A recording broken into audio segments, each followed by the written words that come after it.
On dit choco, choco, ça va finir et c'est déjà fini. Le choco, choco là, tous ceux qui sont nés avant 1990, en principe, ils savent ce que ça veut dire. Ça veut dire on monte, on descend. Ça veut dire à tout prix, ça va finir. Et c'est déjà fini, on peut vous le garantir. Voilà. Donc aujourd'hui, nous allons commencer par deux mises au point. Deux mises au point très importantes. La première porte sur le comportement moutonnier des militants du RHDP. J'ai déjà dit et je le répète, nous là, on n'a pas le temps d'aller sur vos pages. Donc tout ce que vous dites là-bas, là, c'est comme une masturbation intellectuelle. C'est entre vous-même là-bas. Nous là, on n'a pas le temps d'aller sur vos pages. Et même quand les gens nous envoient des éléments qui présentent vos injures, tout ce que vous pensez et tout, moi, je ne prends pas mon temps pour regarder tout ça.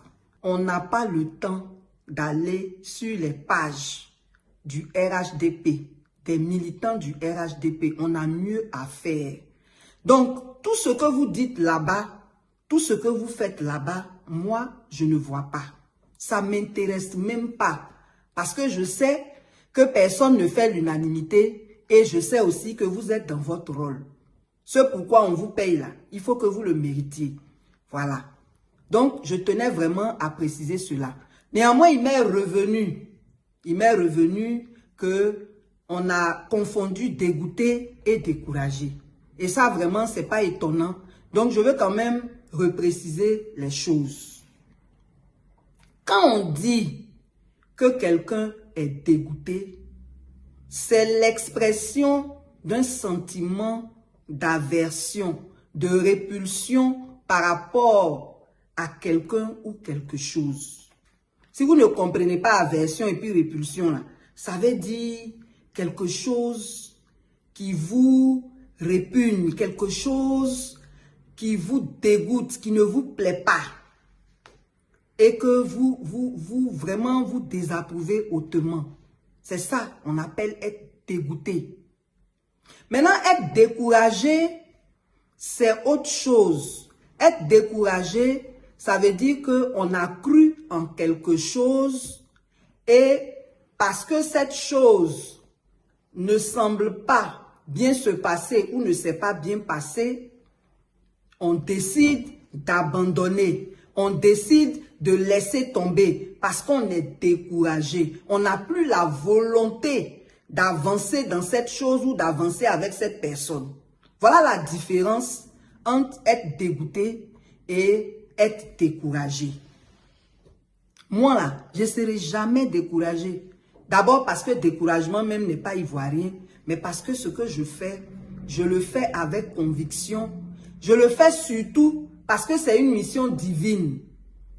Ce n'est pas quelqu'un qui m'a envoyé. C'est Dieu lui-même qui m'a donné la conviction de faire ce que je fais. Donc rien ni personne ne pourra me décourager. Seulement, il est de mon droit de donner un avis sur tout ce qui se passe parce que c'est ce qui fait aussi l'actualité actuellement.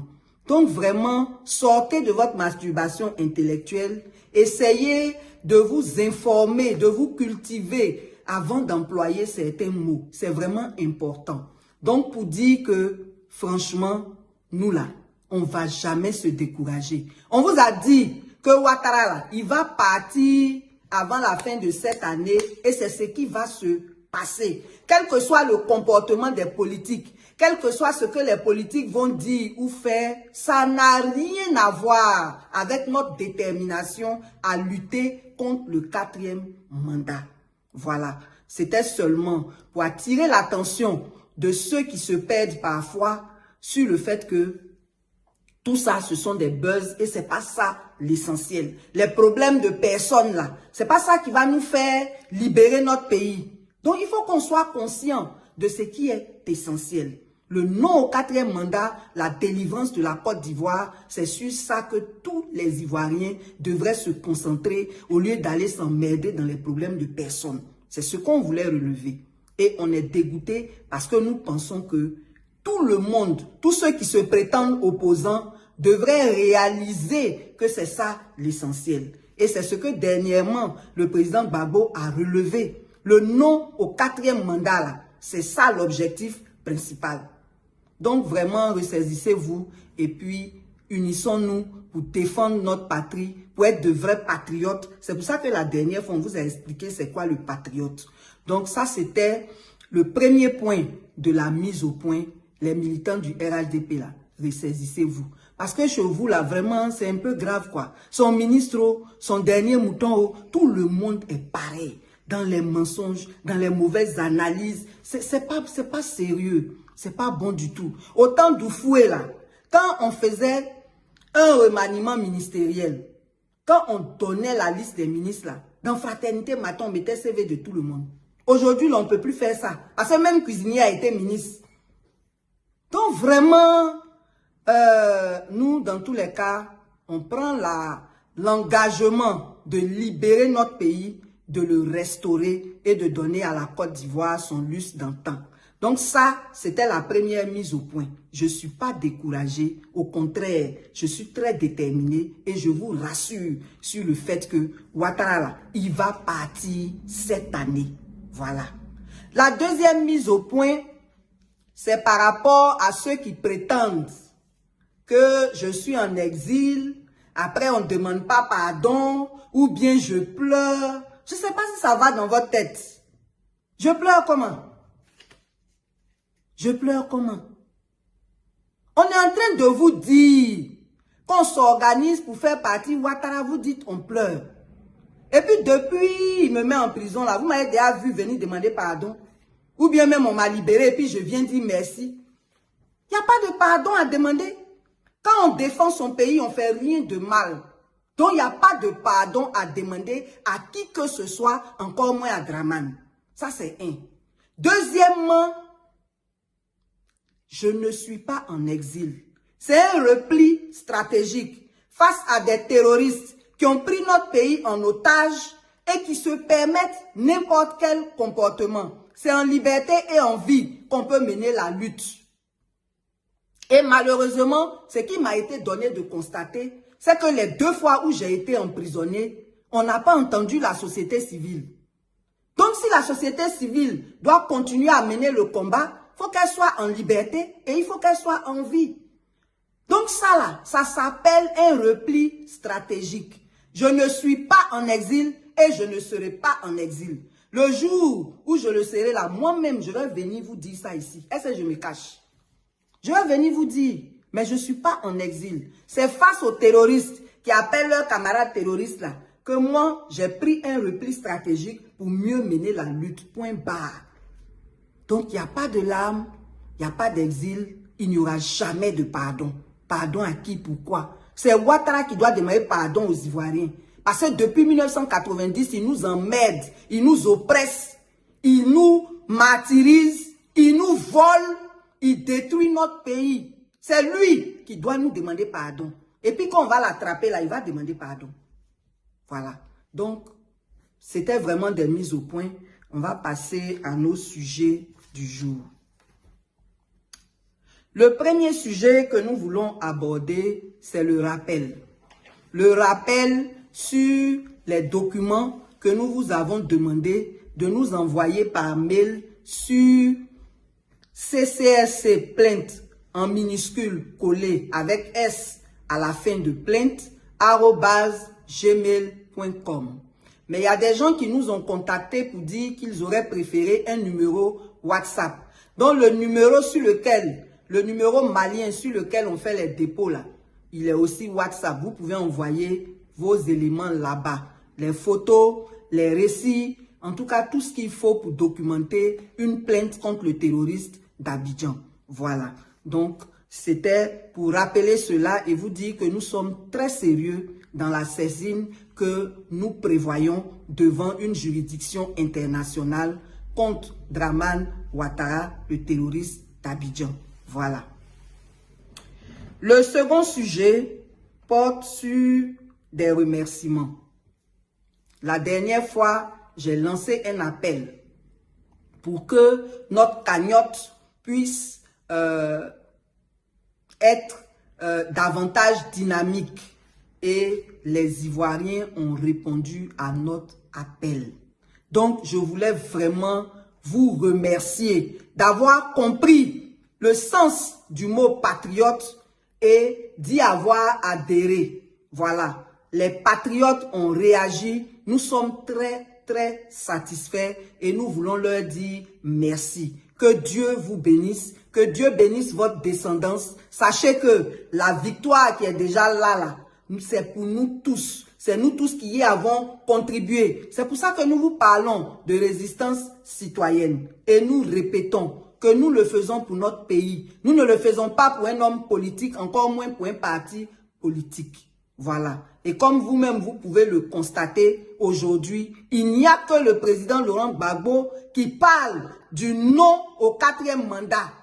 Les autres qui se disent opposants, là, c'est législatif qui est dans leur tête. Ça les regarde. Nous allons tous rendre compte devant le tribunal de l'histoire. Donc vraiment, merci à ceux qui ont compris et qui participent activement à cette cagnotte. Que Dieu vous bénisse. Donc c'était ça. Le 4e point que nous voulons aborder, ce sont des points qui nous ramènent sur malheureusement le dictateur d'Abidjan qui fait les choses toujours pour renforcer l'oppression et toujours pour violer la Constitution. On va aborder seulement 3 points. Le premier point, c'est par rapport au fait que on vous avait dit qu'il avait demandé aux étudiants qui sont à l'étranger de rentrer. Et on vous avait dit que si vous n'êtes pas RHDP, ce n'est pas la peine de commettre cette erreur. Mais qu'est-ce que le terroriste fait? Le terroriste, il fait tout par la force. Donc, le terroriste a demandé à certains pays de ne pas renouveler la bourse des étudiants ivoiriens. C'est-à-dire que si vous êtes étudiant ivoirien, dès que votre bourse expire, on ne peut plus renouveler. Et il y a un cas qui nous a été signalé en Hollande. C'est pour ça que nous en parlons. Il ne se contente pas de lancer un appel, mais par rapport à son esprit maléfique, il va jusqu'à demander à certains pays de ne pas renouveler la bourse des Ivoiriens. Vous voyez quelqu'un comme ça là, on va le laisser faire 4e mandat. C'est pour nous tuer nous tous. C'est pour ça que ça ne se fera pas. Ça ne se fera pas. Tchoko, il va partir. On ne va pas entrer en 2026 avec Dramane Ouattara. Ça là, ça n'a qu'à être très clair. Le deuxième point qu'on veut aborder, c'est par rapport au fait que le budget de l'année 2026 a été voté et on a vu ces ministres-là parader sur la toile pour dire tel a eu son budget voté, c'est combien, c'est ceci, c'est cela. Nous, on ne va pas parler de tout le détail du budget parce que dans tous les cas, il ne va pas s'exécuter. Ce qu'on veut, c'est relever le fait que c'est un budget de marmaille encore. Vous savez que l'année passée, la CEI a reçu 27 milliards pour faire la RLE de 2025 là. Elle n'a pas fait. Les 27 milliards là, on ne nous a pas dit où c'est passé. Et dans le budget de cette année, on donne encore 16 milliards à la CEI. Et c'est nos députés là qui ont voté ça. Hein. Parce que si vous êtes un député de l'opposition, que vous savez lire ce qu'on vous donne là, même si les autres ont voté parce qu'ils sont majoritaires, la logique voudrait que vous veniez le dénoncer. C'est comme ça on fait. C'est pour ça qu'on vous dit de ne pas aller au législatif. Parce que vous ne servez à rien là-bas. Donc, voilà un point qu'on voulait relever pour montrer que le budget 2026 là, c'est encore dans la marmaille. Mais heureusement, ça ne va pas s'exécuter. Parce qu'il n'y aura pas de 4e mandat. Le troisième point qu'on veut évoquer, c'est par rapport à l'investiture. On entend beaucoup de choses sur les réseaux. C'est pour ça qu'on vous dit de vous cultiver. Quand vous voulez parler de quelque chose, allez à l'information. Les gens ont annoncé l'investiture pour le 8 novembre. Ils ont donné les dates qu'ils voulaient. C'est pas le hasard. Et c'est pas de la volonté de Ouattara. C'est la Constitution.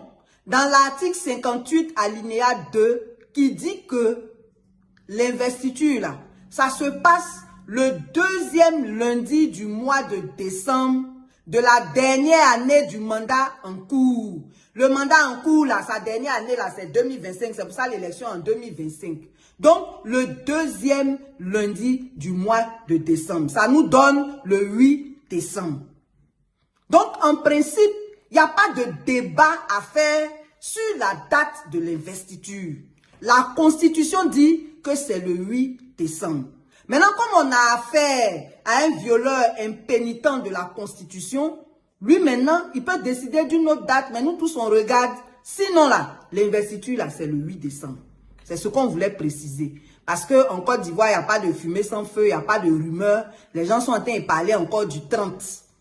On espère que ce n'est pas vrai. Si c'est vrai là, c'est encore une violation de la Constitution, une énième violation de la Constitution. Et le problème que nous avons dans notre pays, qu'il est important de relever, et le président Gbagbo a insisté dessus la dernière fois, on en avait aussi déjà parlé. Notre problème là, ce n'est pas nos textes. On a beaucoup de textes et certains sont très bons. Notre problème, c'est l'application des textes.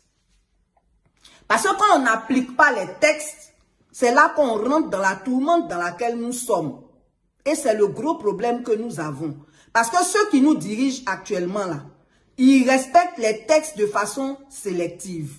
Quand quelque chose les arrange, ils respectent. Quand ça ne les arrange pas, ils ne respectent pas.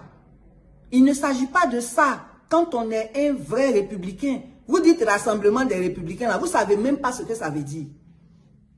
Et vous n'incarnez pas les valeurs républicaines. Vraiment, on est tombé trop bas. Mais c'est pour ça que tout ça, ça va s'arrêter. Ça va s'arrêter. Il n'y aura pas de quatrième mandat, on le dit et on le répète. Si vous ne voulez pas croire, c'est votre problème. Vous avez fait fête des quatrièmes mandats à Yopougon. Ça, c'est votre problème. Continuez de vous réjouir parce que c'est de très courte durée. Vous allez partir. Ça, là, c'est même pas un débat. Donc, je voulais relever le fait que voilà des gens qui ne veulent pas changer. Ils font les choses au gré de leurs intérêts, pas au gré des normes. Et on ne peut pas continuer comme ça. D'autant plus que ce sont des pilleurs de la nation. Il faut que nous soyons délivrés de ce pouvoir maléfique et démoniaque. Et c'est ce qui va se passer. Donc, on voulait juste relever tout ça. Aujourd'hui, on ne sera pas trop long. Notre objectif n'est pas d'être long. Notre objectif, c'est de vous dire ce qui est essentiel. Ce qui est essentiel, c'est qu'il n'y aura pas de quatrième mandat. C'est que nous y travaillons. C'est que nous allons atteindre nos objectifs. C'est que Ouattara va répondre devant la justice internationale comme il a emmené les autres là-bas. Malheureusement pour lui, eux, ils ont été acquittés. S'ils ont été acquittés, qui est coupable? Il n'y avait que deux camps. Donc la réponse là, elle est très claire. Il va rendre compte de ses actes et de ses méfaits envers la Côte d'Ivoire. Malgré la peur et la répression, Pulchéry Ballet et la société civile ivoirienne tiennent tête au pouvoir d'Alassane Ouattara. Leur mot d'ordre non au quatrième mandat résonne comme un cri de dignité dans un pays étouffé par le silence. Ce combat n'est pas celui d'un camp, mais celui de la conscience nationale. Et tant que la vérité parlera, l'espoir ne mourra pas. Il y a des moments dans l'histoire d'un peuple où le courage ne se mesure pas au nombre, mais à la conviction.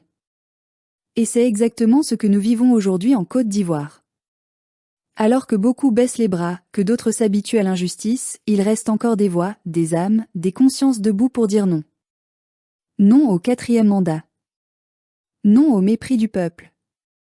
Non à la confiscation de notre avenir. Et parmi ces voix, celle de Pulchéry Ballet résonne comme un cri d'honneur dans un désert de peur. Oui, le mouvement s'affaiblit. Oui, la répression est brutale. Oui, le pouvoir a réussi à diviser, à intimider, à acheter les silences.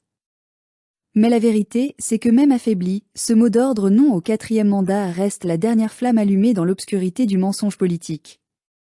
Car ce combat ne concerne pas seulement Pulchéry Ballet, ni le PPACI, ni les militants d'un camp. Il concerne tous les Ivoiriens qui croient encore que la dignité d'un peuple ne s'achète pas et qu'aucune présidence ne vaut la liberté d'une nation. Nous avons trop vu, trop vécu, trop pleuré pour nous taire encore. Depuis plus de 10 ans, le régime du président Alassane Ouattara s'est enraciné dans le pays comme une plante étrangère qui étouffe tout autour d'elle. Ce pouvoir qui se voulait démocratique est devenu une machine à broyer les opposants, à emprisonner les voix libres, à contrôler les institutions. Derrière les mots doux de développement et de paix retrouvée se cache une réalité amère, celle d'une Côte d'Ivoire sous surveillance, muselée, où l'homme ordinaire n'a plus de place, où les décisions sont prises à Paris avant d'être exécutées à Abidjan. Mais malgré la peur, malgré la fatigue, il y a encore des femmes et des hommes qui refusent de plier. Pulchérie Ballet, elle, n'a ni bataillon, ni fortune, ni parti. Elle a juste la vérité pour bouclier. Elle n'est pas une politicienne de carrière, elle ne cherche ni poste ni gloire. Elle parle comme nous, avec nos mots, nos douleurs, nos colères. Et quand elle dit que ce 4e mandat est une honte pour la République, elle ne fait que dire tout au ce que le pays tout entier murmure depuis trop longtemps. Certains disent qu'elle se bat dans le vide, que le pouvoir est trop fort, que la communauté internationale a déjà choisi son camp. Peut-être.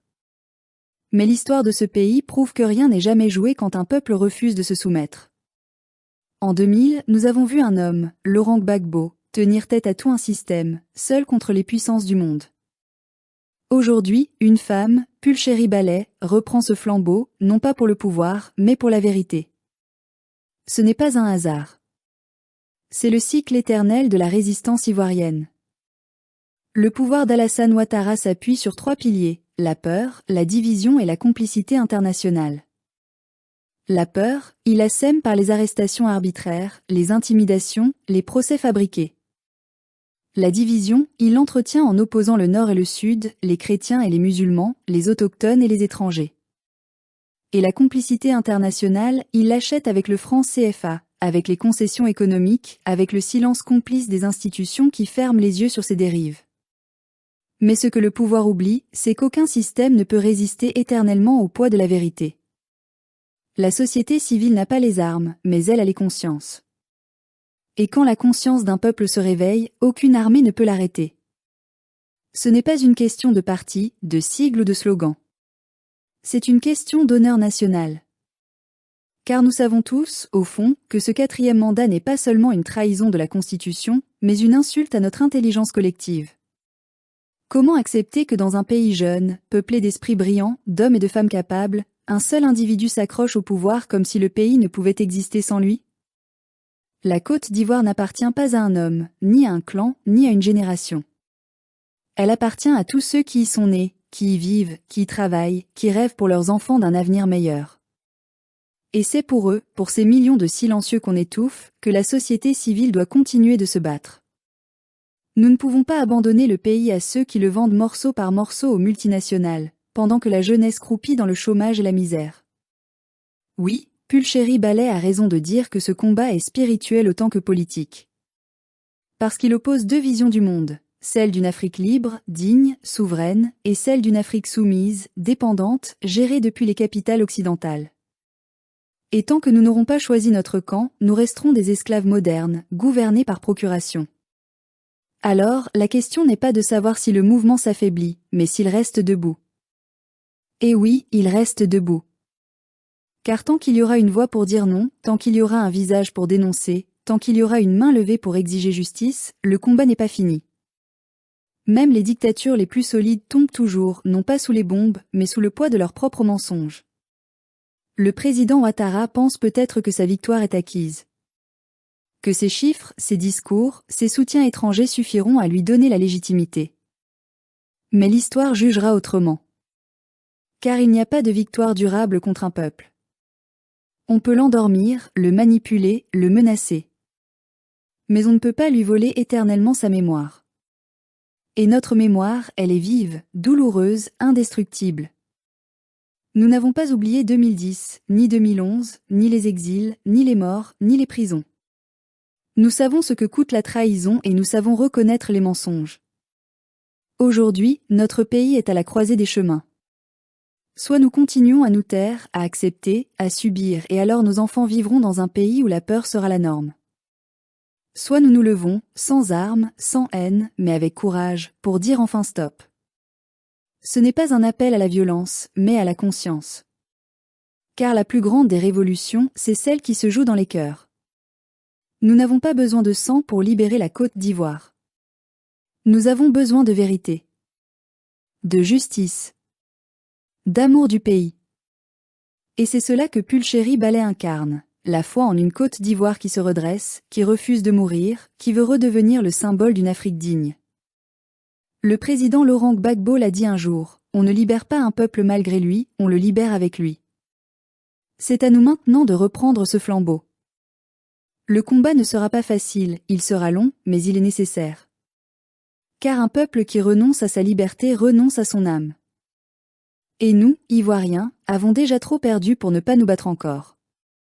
Alors oui, le mouvement est affaibli, mais il vit. Il respire. Et il finira par triompher, parce que la vérité finit toujours par vaincre le mensonge, et la lumière finit toujours par percer la nuit.